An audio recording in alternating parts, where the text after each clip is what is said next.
안녕하세요. 흰수염고래 스포츠입니다. 챔피언스 리그 5라운드가 모두 끝이 났습니다. 손흥민과 큰 연관은 없지만 아예 연관이 없다고 볼 수는 없죠. 네, 한번 들어보십시오. 우선 오늘 리그 1위를 달리고 있는 리버풀, 카라바흐 컵도 8강에 올라있는 리버풀이 챔피언스 리그에서 레알 마드리드를 상대로 2대0 깔끔한 승리를 하면서 챔스 전승을 달리게 되었습니다. 챔스 유일한 팀입니다. 분명 상대 전적에서 매우 밀려 있었는데 이번만큼은 완벽한 승리를 가져갔습니다. 점유율, 슈팅, 모든 부분에서 앞섰습니다. 총력전을 치렀다 보니까 풀타임을 뛴 선수들이 굉장히 많습니다. 교체를 3명밖에 하지 않았어요. 거기다 경기를 마친 후에 코나테 부상 의심이 강하게 드는 장면도 있었거든요. 챔스가 우승하든 전승하든 관심 없고 내일은 없다는 듯 전력을 다하다 보니까 다음 리그 경기에서 어떤 일이 벌어질지 기대가 되더라고요. 네, 맨시티와의 빅매치입니다. 만약 이명철 해설위원, 럼찐 팬이었다면 이 시기에 리버풀 직관을 갔을 것 같습니다. 맨시티, 매우 불리한 상황이 있지만 리버풀은 하루 더 쉰 상태에서 경기이기 때문에 솔직히 어느 팀이 이길지 모르겠습니다. 맨시티는 그래도 후백 디아주도 돌아오게 되고 데브라이너 이 정도면 이제 선발될 것 같거든요. 수비형 미드필더 구멍이 된 상태인데 지금 상황에선 리버풀의 상승세를 꺾어야 하는 건 맞으니까 맨시티의 승 혹은 무승부를 응원해 보려고 합니다. 그리고 아스톤 빌라는 홈에서 유벤투스와 숨막히는 루즈 경기로 리버풀 경기와 너무 비교되는 지루한 경기였는데 심지어 스코어까지 0대0 무승부였다. 유일한 0대0이었다. 그래도 버틸 줄 알기 때문에 첼시를 상대로도 이 정도 플레이만 돼도 토트넘에게 도움이 되죠. 네, 아스톤 빌라의 골키퍼 마르티네즈는 이번에도 골과 다름없는 걸 막아내면서 입이 적 벌어지게 만들었는데도 골라인 넘어가기 1cm 남겨놓고 동물적 감각으로 처해버렸습니다. 첼시는 아스톤 빌라보다 하루 덜 쉬는 컨퍼런스 리그 독일 원정 경기이기 때문에 로테이션을 돌린다 해도 결과 예측 불가입니다. 그럼 토트넘의 풀럼전 승리 시 더 높은 순위 상승도 기대해 볼 수 있죠. 네, 분명 객관적 전력상은 토트넘이 풀럼전을 이긴다고 예상하는 건 쉽습니다. 문제는 도깨비 팀이 돼버리면서 약팀에게 약한 퐁당퐁당 팀이라는 거죠. 이를 옷에서 마저도 토트넘을 분석했는데 결론은 명확하게 알 수 없다였습니다. 변수를 많이 가지고 있다고 하죠. 네, 하지만 강점으로 리그팀 득점 1위, 역습으로 득점 9골, 압박 성공률 1위라는 긍정적인 요소들을 전했고 강한데 일관성이 부족하다는 평가였습니다. 엔진 감독도 같은 말을 했었죠. 이번 유로파리그 로마전 앞두고 기자회견에서 한 기자는 로마전 어떤 토트넘을 보게 될 것 같냐고 질문했습니다. 그러니까 맨시티 저는 최고의 경기였지만 기대 이하의 경기도 있지 않냐는 질문이었는데 엔지 감독은 토트넘은 항상 똑같았다고 했습니다. 그래도 긍정적인 부분이 더 많았기 때문에 기대하는 부분이 더 크다고 했습니다. 자, 여러분들은 어떠신가요? 그래도 굳이 정해본다면 기대하는 부분이 더 큰가요? 솔직히 저는 그래도 6대4 정도의 기대감은 있는 것 같습니다. 옷에서 만약 입수의 전을 무승부로 맞췄고 브라이튼 전을 승리로 지켰다면 지금 더 높은 순위에 있었을 거라고 하더라고요.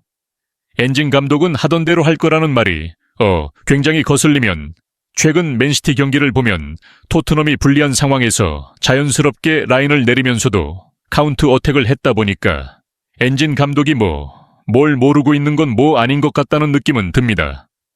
8억 받는 감독인데 당연한 말이겠죠. 알면서도 어떤 선택을 하느냐일 텐데 우선 토트넘이 불리한 상황이고 위기라고 느껴야 토트넘은 잘합니다. 그리고 현실이 위기가 맞아요. 네, 비가이 골키퍼는 몇 달 동안 함께할 수 없다고 했습니다. 거기다 감독은 골키퍼 영입이 없다고 했습니다. 비카리 골키퍼가 발목 골절로 이탈하자마자 해외 언론들은 새로운 골키퍼를 임대해야 한다고 여기저기 골키퍼들 수소문했는데 정작 감독은 프레이즈 포스터를 믿고 있는 상황입니다. 어우, 진짜 침 꼴깍 넘어가죠. 위기 맞죠. 그리고 부상자들의 이탈로 현재 자원들도 과부하가 오게 될 상황이라서 불안합니다. 손흥민을 집중 관리하는 만큼 손흥민이 빠졌을 때 대체 문제, 수비형 미드필더가 비수마밖에 없다는 문제, 전 세계에서 가장 빠른 센터백이 이탈하고 로메로마저도 복귀 일정이 더 늦어진다고 합니다. 유로파 리그에서는 스펜스 등록도 안 되어 있다는 문제. 와, 이런 상황에서 로마전을 치르는데 유로파 리그가 가장 큰 문제입니다.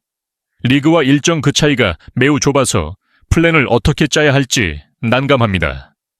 이틀 쉬고 리그이기 때문에 로마와의 경기를 전력을 다하는 것도 문제고 안 하는 것도 문제고, 네. 먼저 토트넘이 전력을 다하면 어떻게 될까요? 로마전은 손쉽게 이긴다고 봅니다. 현재 AS 로마는 매우 부진한 시즌을 보내고 있습니다. 리그에서도 13경기에서 3승밖에 거두지 못하고 실점이 18실점입니다. 시즌 초반엔 유벤투스 원정에서 비기고 인터 밀란에게 0대1 패배를 당하면서 선전한 것도 있지만 피오렌티나의 공격 축구에 속수무책 당하면서 5실점 대패를 당하고 볼로냐의 패배, 심지어 베론에게도 대량 실점 패배를 했습니다. 이 3경기 모두 원정 경기입니다. 우선 당하고 보는 팀으로 전락되고 유로파리그 평균 득점이 딱 한 골입니다. 스웨덴 엘프스보리에게도 패배한 팀이고 벨기에 생주 루이즈에게 실점을 했습니다. 네, 토트넘이 방심을 해도 되는 경기인 게 맞습니다. 그런데 방심하면 어떻게 된다고요? 네, 토트넘이 망한다. 그요. 네, 현재 토트넘은 6강 직행이 8위 안에 들어와 있긴 합니다. 위에요. 네, 경기를 편히 잡으면 좋죠. 그리고 웬만해서는 토트넘이 16강 진출하는 데는 어렵지 않습니다. 하지만 경기 수가 추가된다는 건 최악 중에 최악이 됩니다. 그러니까 8위 안에 그대로 머무는 게 굉장히 중요합니다.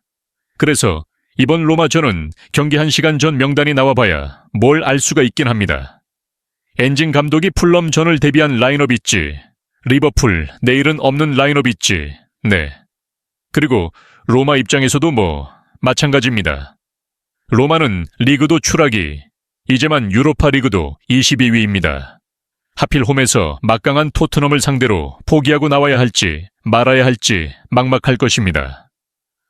로마 입장에서는 토트넘이 어떻게 약팀에게는 고전을 할까를 분석할 수밖에 없죠. 그런데 토트넘이 약팀에게 약하다고 볼 게 아니라 경험 부족일 뿐이다라고 봐야 하고 이미 학습을 한 상태이기 때문에 또 당하는 일은 아니라고 봐야 합니다. 어쨌든 유로파 리그는 5위를 쉬고 경기이기 때문에 로테이션을 돌리느냐 안 돌리냐 차이일 뿐이죠. 개인적으로 모험은 전력을 최대치로 끌어올렸으면 좋겠습니다. 우선 어차피 포스터, 솔랑케, 드라구, 엠벤 데이비스는 풀럼 전까지 버텨야 합니다. 나머지는 유동적 로테이션이 가능합니다. 그럼 7명이죠. 7명 중에 2명만 풀타임을 뛰고 5명은 교체가 가능합니다. 아츠그레이가 풀백으로 풀타임을 뛰는 게 딱 맞다고 보여지죠. 그럼 우도 이야기 교체했을 때 그레이를 왼쪽에 보내고 포로가 출전하면 되는 거죠. 네, 그럼 나머지 윙어 미드필더는 어떻게? 출전하던 로테이션을 돌릴 수 있으니까 현재 최상의 조합으로 나와도 되죠. 네, 자 볼까요? 손흥민, 솔랑케, 클루셉스키, 메디슨, 비수마, 사르, 우도 이야기, 드라구, 그레이. 네, 그런 후방 교체로 베르너, 솔랑케, 존슨, 그리고 베리발렌티노.